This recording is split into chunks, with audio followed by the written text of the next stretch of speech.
บุคคลที่มีสติต้อนรับพระธรรม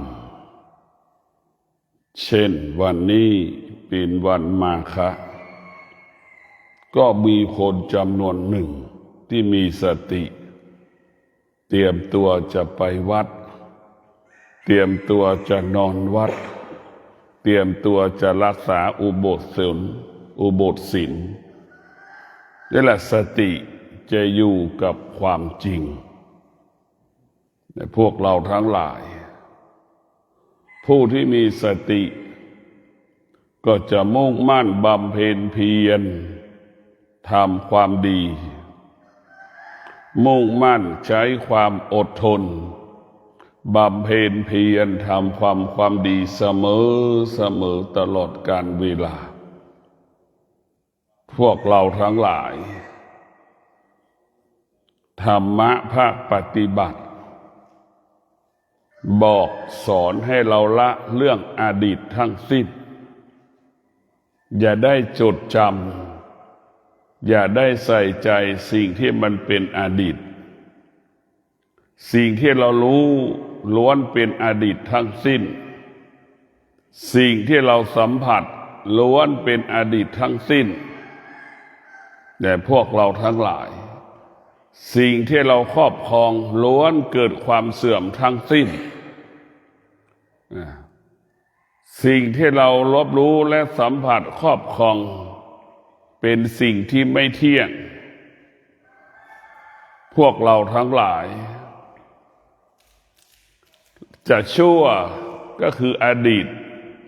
จะดีก็คืออดีตมันไม่มีค่าไม่มีความหมายขอให้ปัจจุบันเรามีสติพิจารณา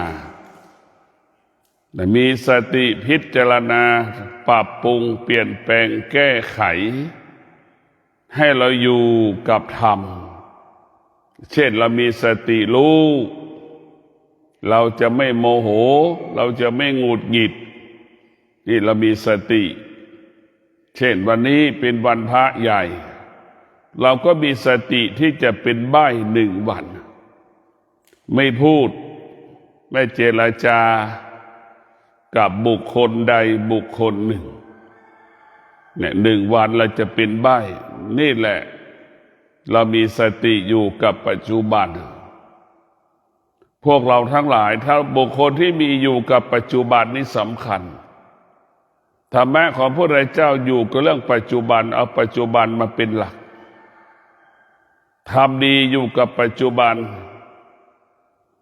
พวกเราทั้งหลายต้องพิจารณามีบางคนก็ติดในอดีตไม่ควรติดมันเป็นสิ่งที่เกิดขึ้นแล้วมันเป็นสิ่งที่ผ่านไปแล้วเราไม่ควรจะไปติดมันไม่ควรจะยึดมันสิ่งที่เราควรรู้อยู่กับปัจจุบันขนาดนี้นี่สำคัญที่สุดเหมือนดังองคุลิมานฆ่าคนมาเป็นจำนวนทำลายคนเป็นจำนวนมากนะองคุลิมานทำลายคนเป็นจำนวนมากตัดนิ้วมือคนเป็นจำนวนมากนั่นแหละพวกเราทั้งหลายแต่มาวันหนึ่งพอมาพบพระพุทธเจ้าและก็ละอดีตของตนเองให้หมดโดยละอดีตแบบแรงกล้าเลยปลดเปลื้องอดีตหมดจนถึงที่สุดองค์โคลิมานได้ฟังธรรมได้เห็นธรรมจนถึงที่สุดได้บรรลุธรรมเราจะเห็นว่าองค์พระโมคคัลลานะองค์โคลิมานนี่เป็นบุคคลตัวอย่างเราจะรู้ว่าเราไม่ดีก็เป็นเรื่องอดีตเราก็รู้แล้วไหมจะดีก็เป็นเรื่องอดีตแต่ปัจจุบันเนี่ยเรามีสติที่จะเปลี่ยนแปลงชีวิตตนเองธรรมะของพระพุทธเจ้าเนี่ยคือเปลี่ยนแปลงชีวิตเปลี่ยนแปลงชีวิตเราหมดสติจะเปลี่ยนแปลงความเป็นอยู่ของเราคนที่มีสติก็จะคิดถึงความดีคิดถึงวัดคิดถึงที่จะบวชพราหมณ์คิดถึงที่จะบวชคิดถึงที่จะบวช บวชเป็นพระสงฆ์อย่างนี้แหละคนที่มีสติจะเริ่มต้นชีวิตใหม่ผู้ที่มีธรรมะของพระพุทธเจ้าในว่าด้วยเรื่องการเปลี่ยนแปลงชีวิตชีวิตของเรานี่มันอยู่ภายใต้การเปลี่ยนแปลงและการเปลี่ยนแปลงก็มีสองอย่างเปลี่ยนแปลงสิ่งที่เป็นลบกับเปลี่ยนแปลงสิ่งที่เป็นบวกแต่ส่วนมากมันจะเปลี่ยนแปลงสิ่งที่เป็นลบกันหมดเกือบ 80%จะเปลี่ยนแปลงสิ่งที่เป็นบวกกัน 20% ของคนทั้งโลกเนี่ยมีน้อยมากเพราะฉะนั้นบุคคลที่มีสตินี่ก็จะอยู่กับความเป็นจริงมีสติแล้วก็จะอาศัยสมาธิอย่างเนี้ยมีสติก็จะอาศัยความอดทนในนี้แหละคือคนที่มีสติจะอยู่แบบนี้คนที่มีสติก็อาศัยวิริยะภาคเพียรนี่แหละคือคนที่มีสติจะอยู่กับธรรมะเช่นฤดูร้อนมันปรากฏเราก็จะใช้ความอดทนมาควบคุมอยู่กับความร้อนของแสงแดดเราก็พยายามจะทำปลูกเราจะทำกิจกรรมในฤดูร้อนเนี่ยเราก็ทำได้ง่ายทำได้สะดวกเพราะอะไรเพราะเรามีสติมันจะอยู่กับความอดทนเมื่อมีสติแล้วมันจะมีความเพียรมันจะมีความเพียรอยู่ตลอดเวลานี่แหละคือธรรมะของพระพุทธเจ้าได้เป็นสิ่งที่ประเสริฐมากมายมหาศาลเมื่อเราจะพัฒนาชีวิตเราจะเปลี่ยนแปลงชีวิตเราต้องมีสติดังคำว่าสติจะทำให้เรารู้จักตนเอง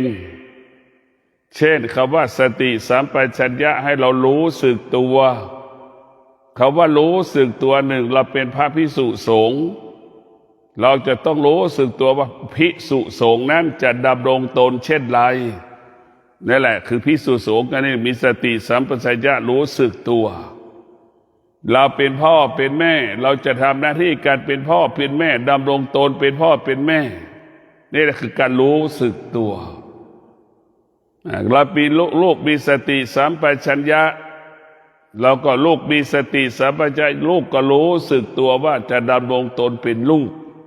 หรือจะเป็นลูกที่ดีได้คือมีสติสัมปชัญญะนี่แหละจะเป็นลูกที่ดีได้จะเป็นแม่ที่ดีได้เป็นพ่อที่ดีได้จะเป็นพระสงฆ์ที่ดีได้ก็คือการมีสติสัมปชัญญะรู้สึกตัวเมื่อเรารู้สึกตัวเราก็จะมาคำว่ารู้จักตนเองนั่นแหละเราจะเห็นได้ว่าคนจำนวนมากเวลานี้ไม่รู้สึกตัวไม่รู้จักตนเองเมื่อคนทุกคนรู้จักตนเองมีความรู้สึกรู้จักตนเองก็คือรู้สึกตัวนั่นแหละ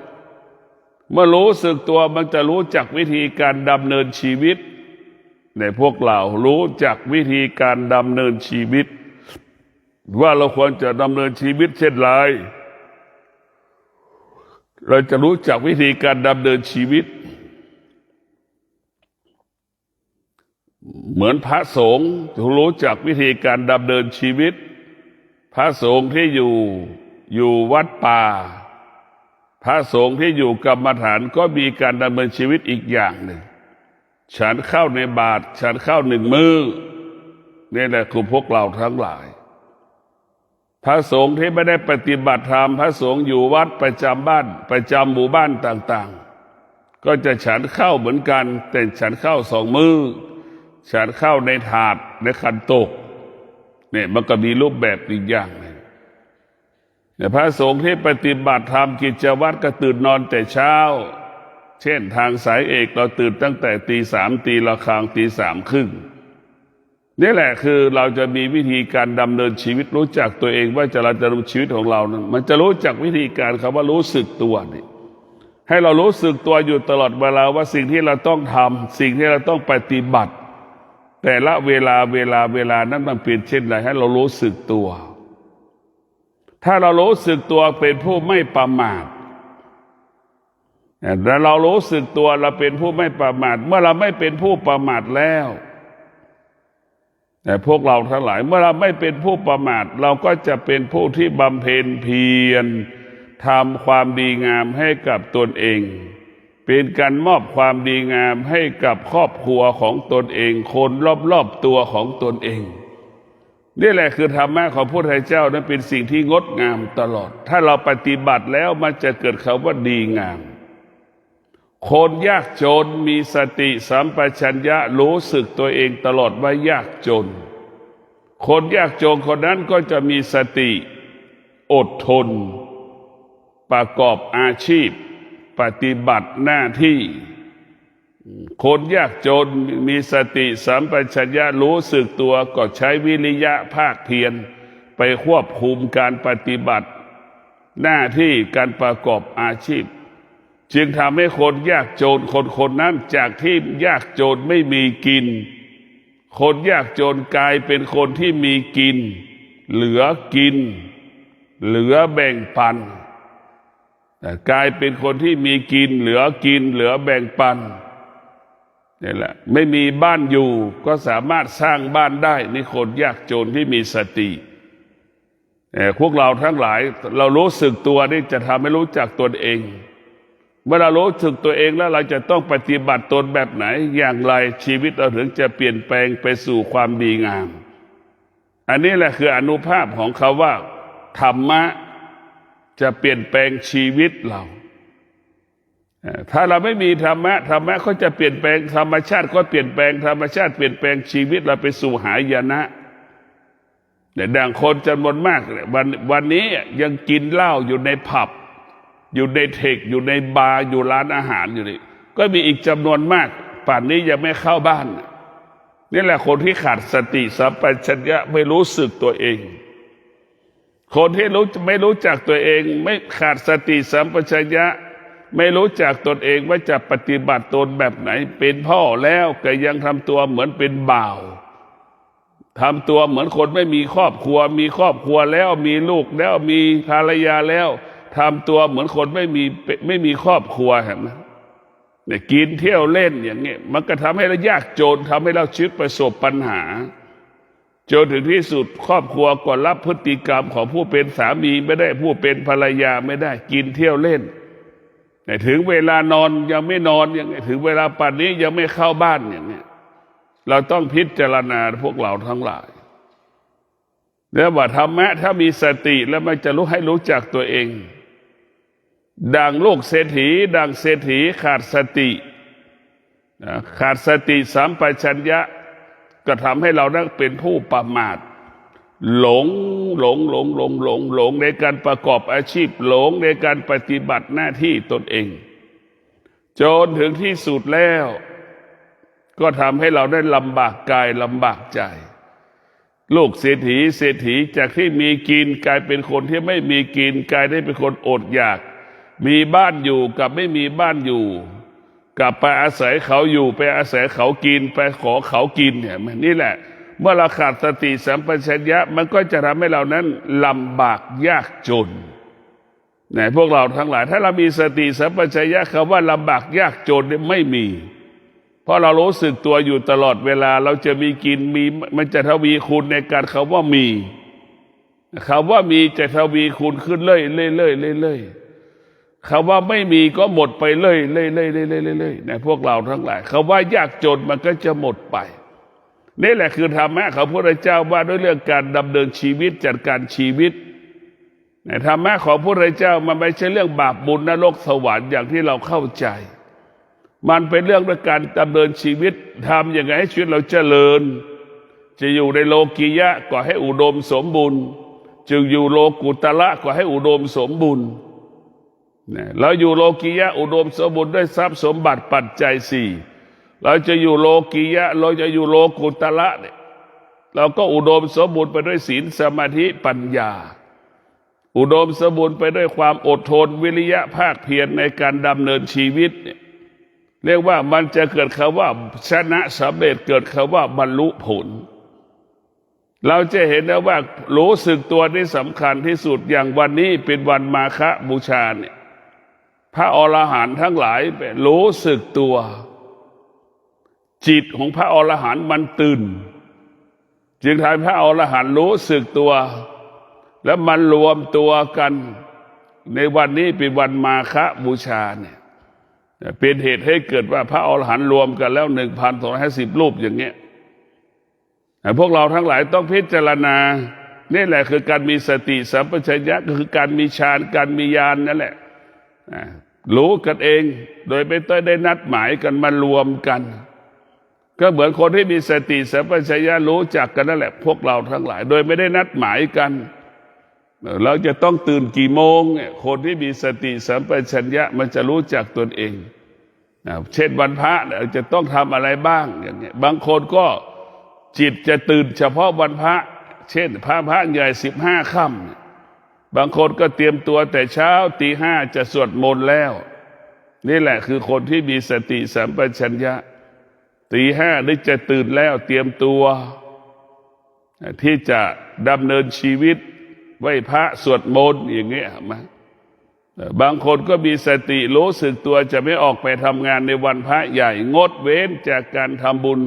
งดเว้นจากการทำกิจกรรมต่างๆในวันพระใหญ่จะไปทำบุญตามสถานที่ต่างๆอันนี้แหละคือคนที่มีสติสัมปชัญญะจะรู้สึกตัวอยู่ในความดีความจริงอยู่ตลอดเวลานะพวกเรานี่คืออานุภาพของคำว่าสติสัมปชัญญะพระพุทธเจ้าได้เป็นพุทธเจ้าก็เพราะสติสัมปชัญญะนี่แหละเพราะรู้สึกตัวอยู่ตลอดเวลาว่าเราจะออกตะแสวงหาธรรมแก่นแห่งธรรมสาระของธรรมเนี่ยพระพุทธเจ้าก็จึงรู้สึกตัวว่าจะต้องปฏิบัติตนแบบไหนอย่างไรจนถึงที่สุดพุทธเจ้าก็รู้จักวิธีการดำเนินชีวิตการจะเป็นนักบวชและการจะเป็นศาสดารู้จักเพราะเรามีสติสัมปชัญญะจนถึงที่สุดพระพุทธเจ้าก็รู้จักการบำเพ็ญเพียรจนถึงที่สุดก็ได้บรรลุธรรมเห็นธรรมได้เป็นพระพุทธเจ้ารู้สึกตัวเพราะรู้สึกตัวเนี่ยทำให้คำว่ารู้สึกตัวจิตรู้สึกตัวก็คือจิตมันตื่นนั่นแหละพวกเราตื่นรู้เปลี่ยนแปลงชีวิตตื่นรู้พัฒนาชีวิตโดยใช้ความอดทนใช้ความวิริยะภาคเพียรโดยใช้สัจจะดังพระพุทธเจ้าจะให้สัจจะจะกินข้าว1 มื้อนั่นแหละตึงเกินไปหรือไม่ฉันข้าวเลยพระพุทธเจ้าตึงเกินไปมันไปไม่สามารถไปถึงได้พระพุทธเจ้าก็บอกทรมานตนพระพุทธเจ้าก็ไม่สนับสนุนตึงเกินไปก็ไม่สนับสนุนให้พอประมาณในการมีชีวิตอยู่ในพวกเราทั้งหลายธรรมะเป็นผู้เปลี่ยนแปลงชีวิตธรรมะเปลี่ยนแปลงชีวิตพอยกระดับจิตของเรา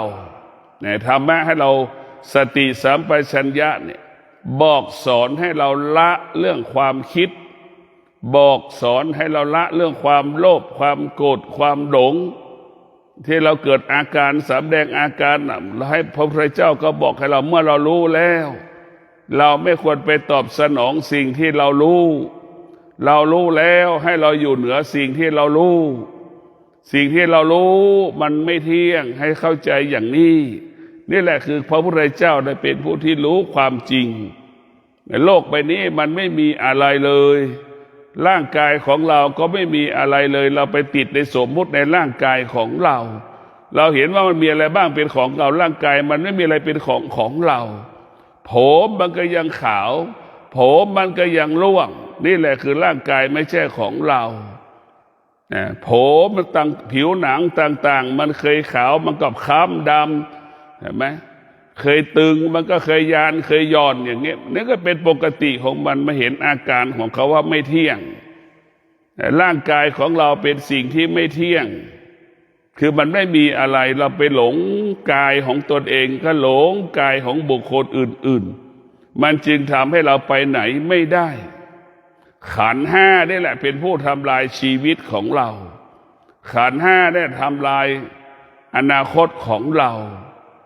หลงไหลในขันธ์ห้าเราไม่ได้บรรลุธรรมก็เพราะขันธ์ห้านี่แหละเพราะเราไปติดในขันธ์ทั้งห้าจึงทำให้เราเป็นทุกข์ตลอดเวลา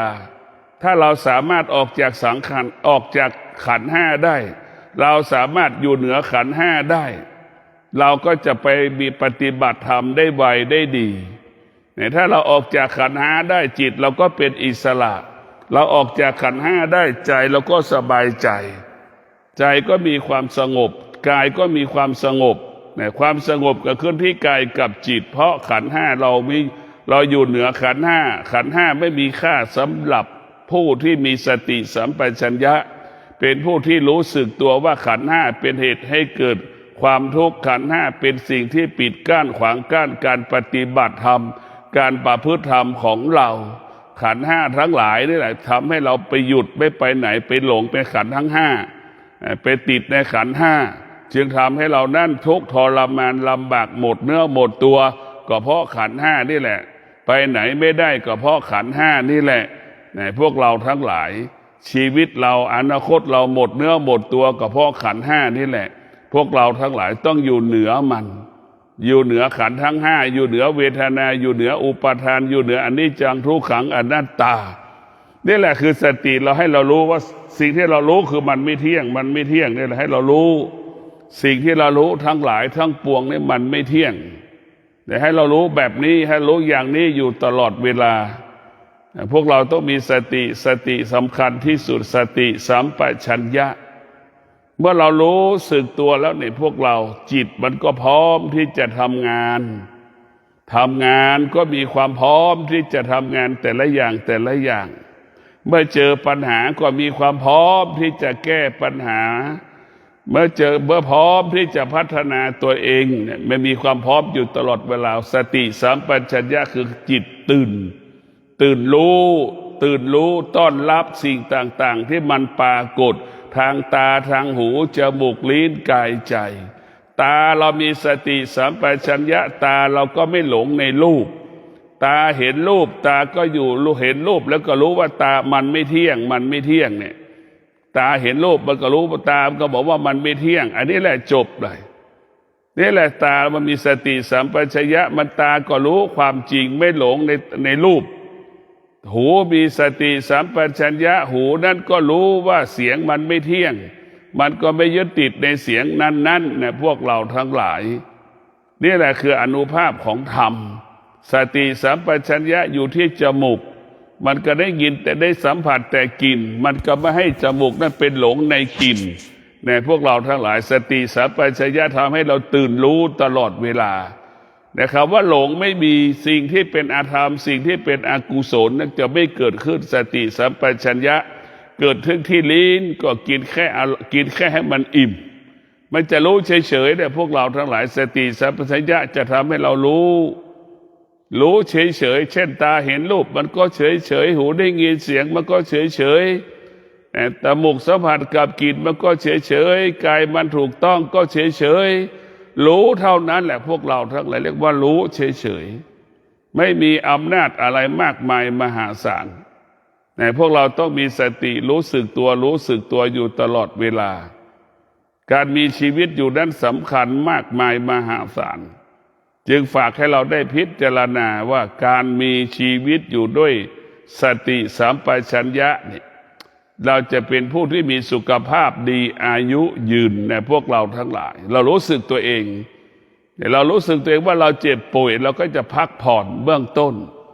เรารู้สึกดีว่าป่วยเราก็จะไปหายามากินเรารู้สึกว่าป่วยแล้วเราก็จะไปหาหมอเนี่ยมันจะรู้ละจากระดับมัน1 2 3 4 5นี่แหละรู้สึกตัวแล้วมันจะเท่าทันการเปลี่ยนแปลงมันจะเท่าทันการเปลี่ยนแปลงอารมณ์ความรู้สึกของตนเองและบุคคลอื่นๆและสติสัมปชัญญะมันจะเป็นแบบนี้ทั้งหมดทั้งสิ้นเนี่ยพวกเราให้เรารู้จากตัวเองให้เรารู้จักตนเองเลยรู้สึกตลอดการเวลาให้เราพิจารณาชีวิตของเรามันไม่มีอะไรแน่นอนให้เราเข้าใจว่าชีวิตเรามันไม่มีอะไรแน่นอนให้เราเข้าใจว่าสิ่งที่มันมีอยู่ในปัจจุบันนี้ให้เราเข้าใจว่ามันเป็นเรื่องอดีตทั้งสิ้นปัจจุบันก็คืออดีตปัจจุบันก็คืออนาคต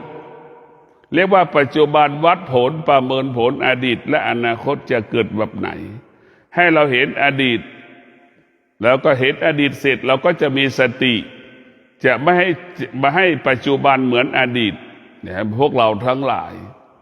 เราก็จะสร้างปัจจุบันปัจจุบันก็คือการสร้างอนาคตอะไรอย่างนี้การสร้างปัจจุบันการอยู่กับปัจจุบันคือเป็นการสร้างอนาคตนี่คือสติสัมปชัญญะมันจะทำให้เรารู้เลยว่ามันสมดุลนะสติสัมปชัญญะรู้สึกตัวมันจะเกิดความเป็นธรรมในการดำเนินชีวิตแต่ละวันแต่ละวันในพวกเราทั้งหลายธรรมะพระพุทธเจ้าเนี่ยมันสุดยอดเลยเนี่ยมันเหมือนวิตามินน่ะส่วนซ่อมแซมส่วนที่สึกหรอนั่นแหละนะธรรมะพระพุทธเจ้าก็เหมือนช่างแล้วแหละไปจะไปซ่อมแซมสิ่งต่างๆได้นะคำว่าช่างเนี่ยนะธรรมะเปรียบเสมือนช่าง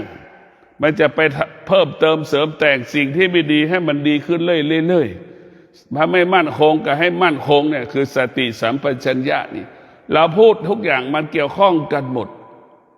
ธรรมะพระพุทธเจ้าข้อที่หนึ่งมันเกี่ยวข้องได้84,000พระธรรมขันธ์หมด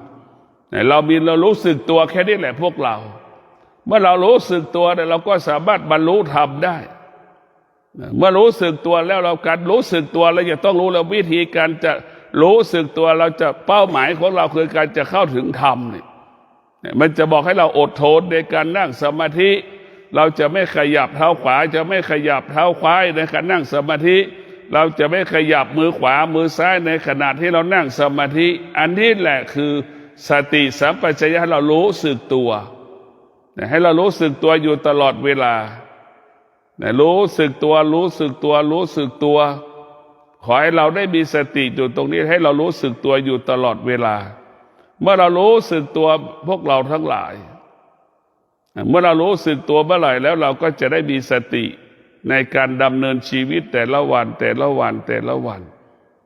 มีสติสัมปชัญญะในการดำเนินชีวิ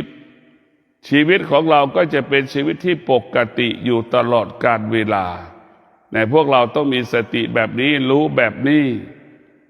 ชีวิตของเรานั้นเมื่อมันมีธรรมะแล้วกายก็ปกติจิตเราก็ปกติอารมณ์เราก็ปกติเดี๋ยวเรียกว่าอารมณ์ของธรรมจะครบเรามีสติสัมปชัญญะนี่ธรรมมันจะครบมันจะสมบูรณ์บริบูรณ์เราจะเห็นได้ว่าหลวงปู่ทองวัดพระธาตุสีจอมทองเป็นผู้ที่มีสติสัมปชัญญะรู้สึกตัวตลอดเวลาเราสังเกตได้หลวงปู่จะกราบพระขยับตัวเห็นไหมนิ่มมากนิ่มมากนุ่มมากลึกมากแล้วเราจะเห็นได้หลวงปู่ทองวัดพระธาตุสีจอมทองนี่พวกเราเห็นท่านมีสติสัมปชัญญะรู้สึกตัวอยู่ตลอดเวลารู้อาการของลมหายใจเข้าอยู่กับลมหายใจเข้าอยู่ตลอดเวลาและว่าสติสัมปชัญญะจิตจะไม่ส่งออกนอกจิตจะอยู่กับกายจิตนั้นจะพิจารณากายจะเห็นกายเป็นหลักแต่พวกเราทั้งหลายต้องพิจารณาเห็นกายเป็นหลักกายนี่สำคัญที่สุดเราต้องพิจารณากายของเราพวกเราทั้งหลายต้องพิจารณากายของเรากายของเรานี่มันสำคัญจึงฝากให้เราได้พิจารณาว่าชีวิตของเรานั้นประกอบไปด้วยสติสัมปชัญญะแล้วมันจะทำอะไรก็ง่ายทำอะไรก็สะดวกคำว่าผิดพลาดไม่เกิดรู้สึกตัวมันจะเกิดคำว่าคุณภาพจะเกิดคำว่าประสิทธิภาพเรารู้สึกตัวคนที่รู้สึกตัวตลอดเวลานี่คำว่าทำชั่วไม่มีแต่คำว่าทำความดีตลอดเวลาพวกเราสติสัมปชัญญะมันเป็นเรื่องของธรรมะล้วนๆก็จะเห็นสิ่งที่เป็นของดำสติสัมปชัญญะก็จะอยู่เหนือของดำอย่างเงี้ยพวกเราทั้งหลายจะอยู่เหนือความโลภอยู่เหนือความโกรธอยู่เหนือความหลงอยู่เหนืออารมณ์อยู่เหนือความรู้สึกของตนเองและบุคคลอื่นๆนี่คือสติสัมปชัญญะมันจะให้รู้จักวิธีการดำรงตนปฏิบัติตนพวกเราต้องพิจารณาพวกเราต้องมีพวกเราทั้งหลายที่มีสติสัมปชัญญะจะเดินเข้าหาพระธรรมยึดพระธรรมเป็นที่พึ่งของเราใช่ไหมนี่แหละสติสัมปชัญญะเราให้เรารู้จักตัวเองว่าที่สุดพ่อแม่ก็ไม่สามารถช่วยเราได้ เราก็ไม่สามารถช่วยพ่อแม่ได้นี่พ่อแม่มีสติสัมปชัญญะจะรู้ความจริงแก่เราก็แก่ด้วยตัวเราเองเจ็บก็เจ็บด้วยตัวเราเองป่วยก็ป่วยด้วยตัวเราเองตายก็ตายด้วยตัวเราเองไม่มีใครแก่เจ็บตายพร้อมกับเรามันไม่มีนี่แหละคือสติสัมปชัญญะเรารู้ความจริงอยู่ตลอดเวลาแต่รู้ความจริงมันก็ละความจริงรู้ความจริงมันก็อยู่เหนือความจริงแต่ผู้ที่มีสติสัมปชัญญะจะไม่สะสมสิ่งที่เรารู้รู้ก็ทิ้งไปเหมือนเราทิ้งขยะ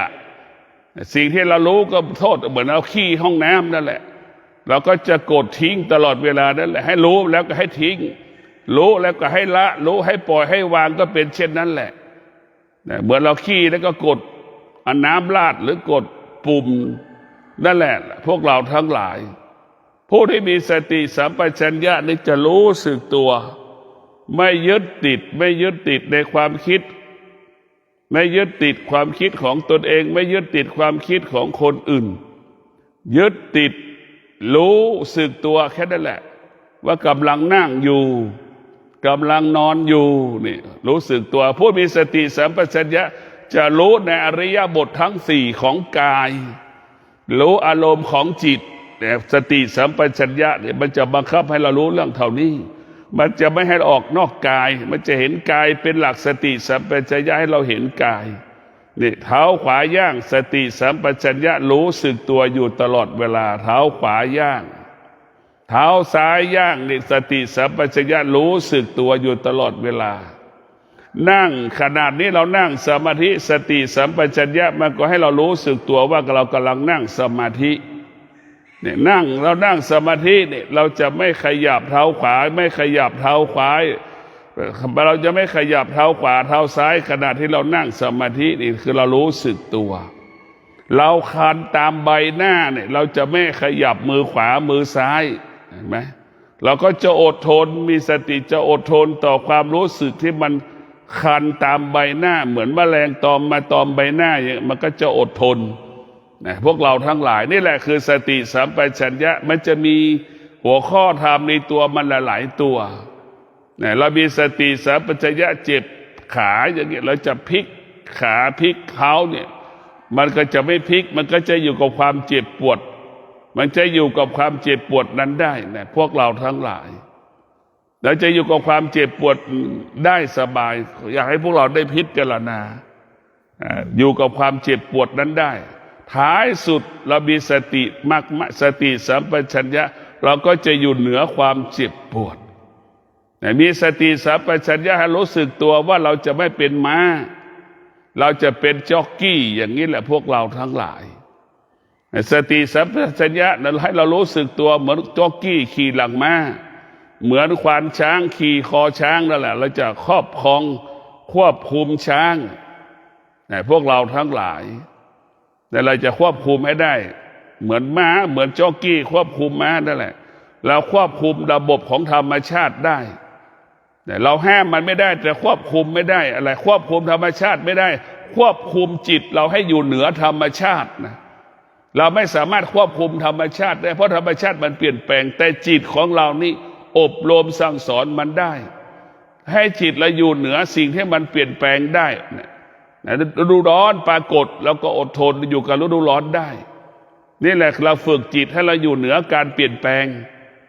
เราอยู่ฝึกจิตของเราให้อยู่เหนือธรรมชาติทั้งระบบธรรมชาติมันเปลี่ยนแปลงความโลภความโกรธความหลงก็เป็นธรรมชาติเรามีสติสัมปชัญญะเราจะอยู่เหนือธรรมชาติเรามีสติสัมปชัญญะเราจะอยู่เหนือธรรมชาติพวกเราต้องพิจารณาคนที่ขาดสติสัมปชัญญะอยู่ภายใต้ของธรรมชาติฤดูร้อนปรากฏก็เกิดอาการสำแดงอาการฤดูหนาวปรากฏก็สำแดงอาการออกอาการฤดูฝนก็ออกอาการสำแดงอาการแล้วจะอยู่แบบไหนได้3 ฤดูอยู่ไม่ได้มีข้ออ้างมีข้อแก้ตัวแต่พวกเราทั้งหลาย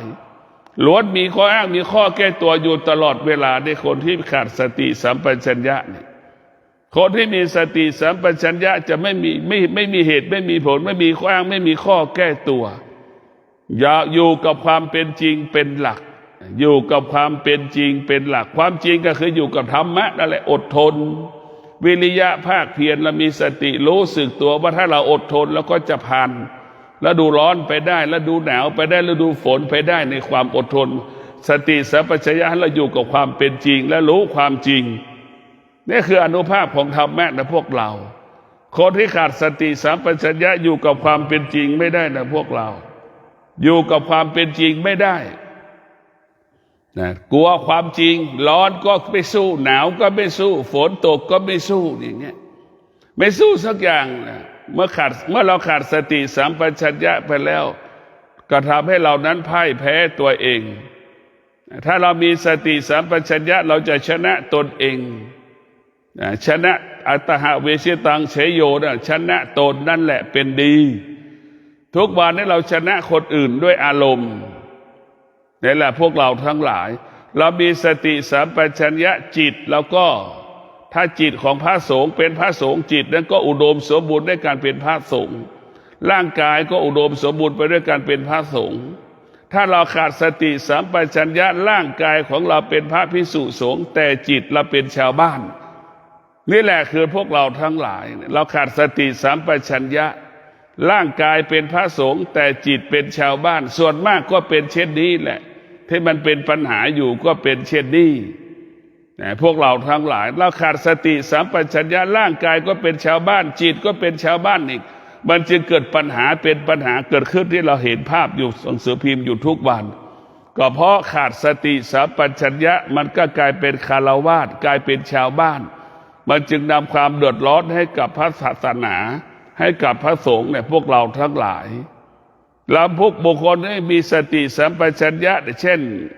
หนุ่มสาวที่แต่งงานแล้วเนี่ยจะเป็นคนที่รู้สึกตัวว่าเรามีภาระเรามีหน้าที่เช่นเรามีภรรยาเราจะต้องเคารพและให้เกียรติภรรยาของตนเองเราจะปฏิบัติตนหน้าที่ของเราเนี่ยมันจะรู้สึกตัวจะไม่ให้ภรรยาเราเสียใจแต่เราจะต้องซื่อสัตย์ใช้เวลาให้เป็นประโยชน์กับการเป็นสามีภรรยาใช้ชีวิตของเราให้เป็นประโยชน์ต่อการเป็นสามีภรรยาทุกอย่างให้มันเป็นประโยชน์หมดเมื่อสามีมีสติสัมปชัญญะภรรยามีสติสัมปชัญญะนี่จะทำให้รู้สึกตัวและวางตัวได้ถูกต้องยุติธรรมเนี่ยหยุดต้องทุกติธรรมตลอดเวลาอันนี้คือสิ่งที่ง่ายที่สุดและจะเห็นได้ว่าพ่อแม่คนไหนมีสติสัมปชัญญะเห็นไหมลูกได้มีความสุขที่สุดเลยลูกก็จะมีชีวิตที่อบอุ่นที่สุดพ่อแม่มีสติสัมปชัญญะจะพูดจะคุยก็เรียบร้อยกับลูกเรียบร้อยกับลูกลูกที่มีสติสัมปชัญญะพ่อแม่มีสติสัมปชัญญะนี่ครอบครัวนั้นมีความสุขลูกขาดสติสัมปชัญญะครอบครัวนั้นไม่มีความสุขขาดความสุขขาดความอบอุ่นแม่ขาดสติสัมปชัญญะลูกก็ไม่มีความสุขขาดความอบอุ่นอีกแต่พวกเราทั้งหลายหมายความว่าสติสัมปชัญญะเปรียบเสมือนของเย็นเปรียบเสมือนของหอมนั่นแหละจะทำให้คนทุกคนมีความสุขได้มีแรงก็ไม่พูดให้มีสติเป็นกลางสายกลางอยู่ตลอดเวลาในพวกเราสติสัมปชัญญะนี่สำคัญที่สุดจึงฝากให้เราได้พิจารณาว่าธรรมะภาคปฏิบัติของพระพุทธเจ้านั่นมันเป็นสิ่งที่ดีงามเป็นสิ่งที่งดงามจึงฝากให้เราได้โปรดพิจารณาหลักธรรมคำสอนพระพุทธเจ้าเป็นสิ่งที่ดีเป็นสิ่งที่ประเสริฐจึงฝากให้เราได้ดำเนินชีวิตด้วยธรรมก็คือสติสัมปชัญญะเห็นไหมเราพูดตั้งแต่วันชั่วโมงตั้งแต่นาทีแรกสติสัมปชัญญะพูดได้ตลอดเวลามันเชื่อมโยงได้ตลอดเวลานะพวกเราทุกอย่างทุกคนทุกอาชีพถ้ามีสติสัมปชัญญะแล้วมันจะเกิดคำว่าดีงามคนที่มีสติสัมปชัญญะคนที่มีความพร้อมที่จะเปลี่ยนแปลงชีวิตมีความพร้อมที่จะต้องแก้ไขชีวิตรู้จักตัวเองเหมือนพระพุทธเจ้าเหมือนเจ้าชายสิทธัตถะนั่นแหละพวกเรามีความพร้อมในการดำเนินชีวิตมีความพร้อมในการจะแก้ไขชีวิตตนเองอยู่ตลอดเวลาขอให้พวกเราทั้งหลายมีสติสัมปชัญญะในการดำเนินชีวิต เมื่อชีวิตเรามีสติสัมปชัญญะจิตเรามีสติสัมปชัญญะจิตเราจะตื่นรู้ต้อนรับธรรมอยู่ตลอดเวลาดังเช้านี้เป็นเช้ามาฆะทุกคนแต่ละคนก็บางคนก็จะเริ่มต้นไหว้พระสวดมนต์บางคนก็ทำบุญตักบาตรบางคนก็เป็นนอนวัดรักษาอุโบสถศีลนี่แหละคือพวกเราทั้งหลายเป็นสิ่งที่ดีเป็นสิ่งที่งดงามแต่พวกเราต้องมีสติสัมปชัญญะรู้สึกตัวนี่แหละจึงเป็นธรรมที่ยิ่งใหญ่ที่สุดการรู้สึกตัวนี่คือการเปลี่ยนแปลงชีวิตการรู้สึกตัวนี่คือการพัฒนาชีวิตสติสัมปชัญญะเป็นผู้ที่เปลี่ยนแปลงชีวิตเรียกว่าไม่ทำลายสิ่งแวดล้อมไม่ทำลายระบบจะรักษาระบบอยู่กับระบบทางธรรมชาติพวกเราทั้งหลายสติสัมปชัญญะนี้จะไม่มีคำว่าทำลายไม่เกิดคำว่าเสียหายมันจะเกิดคำว่าสมดุลสมบูรณ์เกิดคำว่าสมดุลถ้าเรามีสติสัมปชัญญะทุกเรื่องจะรู้สึกตัวอยู่ตลอดเวลาคนที่มีสติสัมปชัญญะรู้จักหน้าที่ของตนเองเห็นไหมไม่ต้องบอกไม่ต้องสอนนี่แหละคนมีสติสัมปชัญญะรู้จักตัวเองคนที่ขาดสติสัมปชัญญะบอกแล้วบอกอีกบอกแล้วบอกอีกซ้ำๆซากๆนั่นแหละเราขาดสติสัมปชัญญะจึงไม่รู้จักหน้าที่ของตนเองจึงฝากให้พวกเราได้โปรดพินิจพิจารณาธรรมะของพระพุทธเจ้านั้นเป็นสิ่งที่งดงามธรรมะของพระพุทธเจ้าเป็นสิ่งที่ดีงาม